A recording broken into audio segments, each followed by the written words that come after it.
امروز اساسگزار صلح و وحدت ملی پیشوای ملت پرزیدنت جمهوری تاجیکستان محترم امامعلی رحمان در ناحیه واسع بینای مؤسسه تا مکتبی افتابک را به استفاده دادند.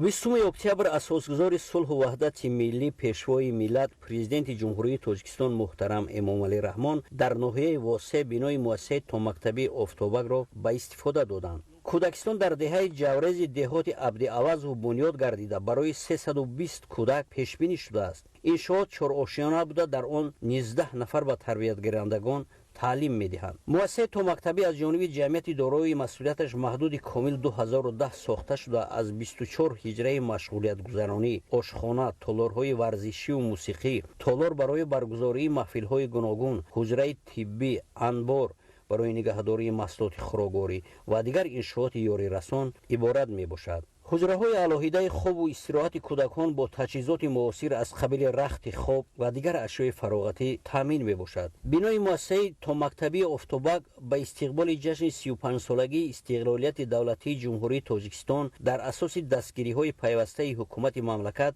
با طرح معاصر و صفت بلند ساخته شده است. در صحن بنای مؤسسه ایوانچه‌ها برای استراحت و فراغت و دیگر مشغولیت فرا گرفتن کودکان و میدانچه‌های بازی با تجهیزات نوی دلخوشی مجهز تشکیل شده‌اند. بنای نوبنیاد به سیستم گرمدهی پیوست بوده، گرمی حجره‌های مشغولیت گذرانی و کاری در فصل زمستان توسط آن تامین می شود. در حدود باغچه درختان سایه افکن و همیشه سبز و گل‌های موسمی شنانیده شده. راهروهای بنای مذکور با صنعت بلند معماری سفالک پوش کرده شده.